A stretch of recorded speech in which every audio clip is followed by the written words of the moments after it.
You ever watch someone answer a question so well that the reporter just kind of blinks like they forgot what they were asking?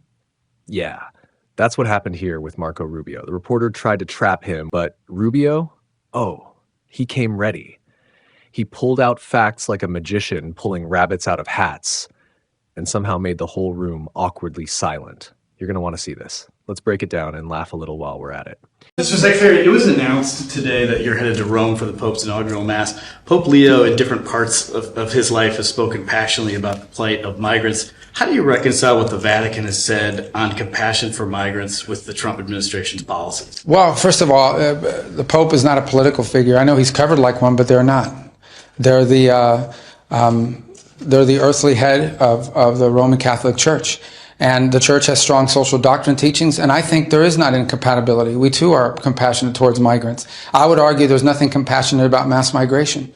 There's nothing compassionate about open borders that allows people to be trafficked here. Okay, stop right there. First of all, this man is being asked about immigration policy, and they bring up the Pope. That's like asking your gym coach about your love life because he's seen a lot of heartbreak during squats. Rubio's like, yo, I respect the Pope, but he ain't running immigration at the southern border. There's nothing compassionate about either to the American people about flooding our country with individuals that are criminals and prey on our communities. There's nothing compassionate about any of that. But I would caution all of you and everyone, I understand there's this temptation to cover the papacy as a political office. It is not a political office. It is a spiritual office. And it is one that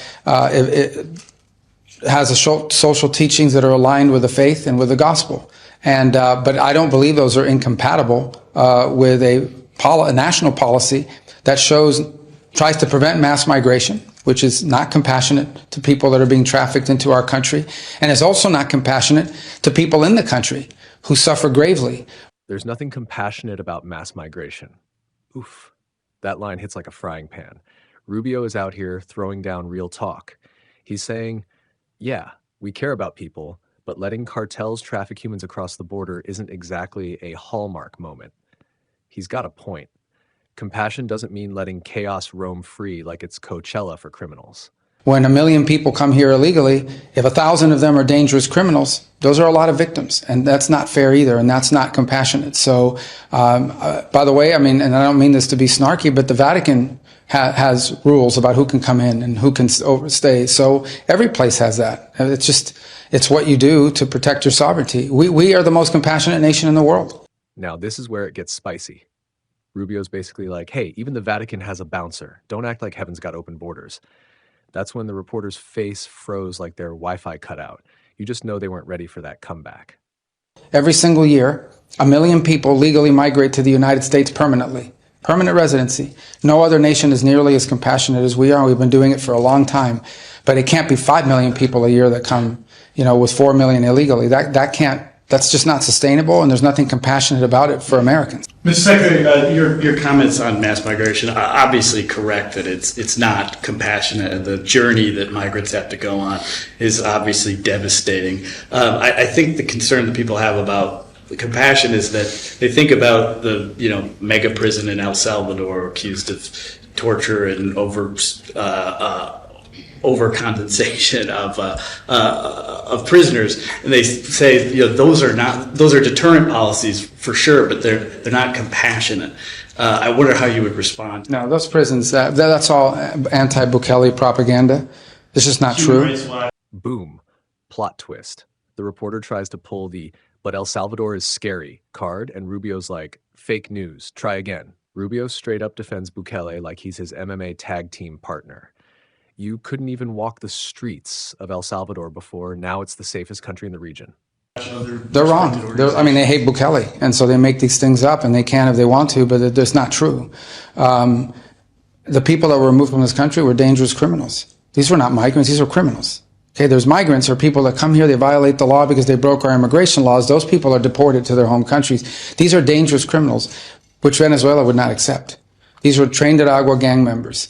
and MS-13 members who are Salvadorian, who were deported to their country, and they're criminals, and their gang affiliation is a crime in El Salvador. And that's why they were able to, you couldn't even live in El Salvador. You couldn't walk the streets of El Salvador. Now it's one of the safest countries in the region. That's why President Bukele has 90-something% approval rating. Okay, flex. These weren't just migrants. They were gangsters. He's not sugarcoating it. He's like, look, there's a difference between someone looking for a better life and someone smuggling fentanyl while throwing gang signs. You don't invite MS-13 over for tacos and trust they'll behave. That's not how this works. So, but going back to your point, there's a difference between a migrant and a criminal migrant. And these are, if someone is in this country unlawfully, our law says you deport them to their home country. And most countries will accept their migrants, some don't. But if you're a criminal migrant, then you're going to be deported, ideally to your home country. But in the case of the Venezuelan gangsters, the Venezuelan regime wouldn't take them. So we had to find somewhere to send them. What they're not going to be is in our prison system, because you know where prison gangs grow and metastasize? Inside of prisons. That's how MS-13 emerged, out of the prison system of California. And then it migrated down to El Salvador, and of course has had a presence in the United States. So I think that at the end of the day, I would be very careful about that, because unlawful migration is one thing. Unlawful migration by criminal actors who come into this country and commit horrifying crimes is a whole different category. How long should they stay in prison? Who's this? The people that have been deported to El Salvador. Well, they need to go back to, they're gangsters. And being a gang member is a crime in El Salvador. If they could be sent to Venezuela, if Venezuela would accept them. President Bukele has offered to send them to Venezuela. And then there are MS-13 gang members who are Salvadoran. And those are also in that prison. We've deported some of them. And obviously, they're Salvadoran citizens. They're not American citizens. They are Salvadoran citizens unlawfully in the United States who are members of gangs, and they're under the jurisdiction of their nation's laws. So we're not going to opine on what their nation's laws are. In the case of the Venezuelan gang members, we would have sent them to Venezuela, except Venezuela wouldn't take them. It's just they've been in prison with no sentence. There's been no process. So they could be no definite leave process. They're gang members that were in the country unlawfully. We offered to send them to Venezuela. The Venezuelans wouldn't take them.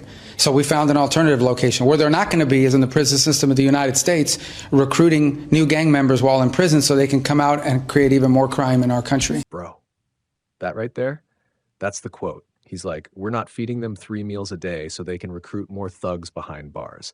Rubio basically locked the doors, turned off the lights, and said, gangs canceled, go home. Rubio came into that interview like a calm bulldozer. He was respectful, precise, but unapologetically real. And honestly, whether you agree with him or not, that man did not fumble a single sentence. And next time someone tries to guilt trip you with, what would the Pope do? Just hit him with, even the Pope's got borders, bro. Catch y'all in the next roast.